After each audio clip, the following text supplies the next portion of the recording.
Joining us from Cleveland via Skype is Vladimir Suchan. He's a former Czechoslovak diplomat. Many thanks for joining us here on Press TV, sir. Now, first of all, what do you make of Poroshenko's move to dissolve the parliament? Do you think it has democratic aspirations, or, as many have pointed out, just to remove any remnants of the previous president? Yes, I would agree with the latter assumption or argument that this move, which has been planned for a long time both by Poroshenko and his overseas advisors, is meant to cleanse, clear the political elite of Ukraine so that it would be more aligned with the ambitions, interests, and forces that came to power as a result of the coup d'etat that took place in February 22nd. And it was expected that this would happen. Poroshenko himself announced that early elections were part of his platform at the very moment when he took office. And there are several reasons for it.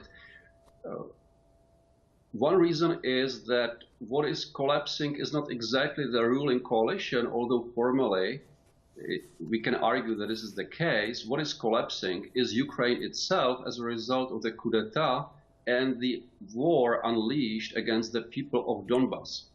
In this situation, the regime that is following a new Nazi ideology and has Nazi ambitions tries to use a very small window of opportunity which it has, because it now controls the state apparatus of Ukraine, the military forces and police and security of Ukraine, together with everything that goes along with the machinery of the state. However, the economy is collapsing. The war efforts against Novorossiya are also collapsing because we are now right in the middle of a huge counteroffensive by the armed forces of Novorossiya.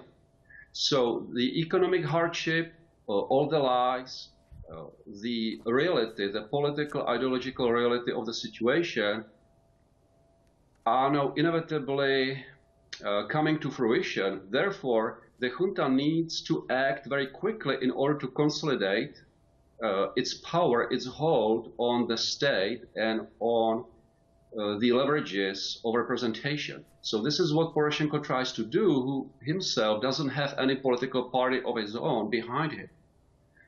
But do you think it's a smart move, Mr. Suchan, considering this is only going to increase political instability, while at the same time Poroshenko is increasing tensions with Russia?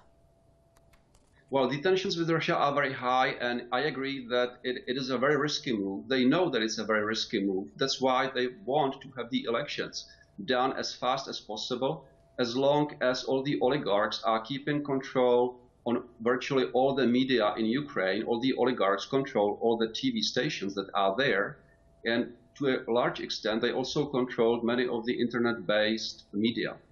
And the situation is deteriorating politically, militarily, and economically, so they need to act right now in order to get what they think are the right people into the parliament, because they owe a lot to the various Nazi battalions financed by oligarchs who are doing a good deal of fighting. And many information, a good amount of information has been coming out from these battalions and their commanders. And what they demand is that for their sacrifices and for their role in the war against Donbass, they do want a significant share in political power, if not control, over the parliament as such, because the parliament is still in some way a leftover, although corrupted leftover from the old times. Okay, I'm going to have to leave it there for now. That was Vladimir Suchan, former Czechoslovak diplomat, joining us from Cleveland via Skype. Mr. Suchan, many thanks indeed for your comments here on Press TV, sir.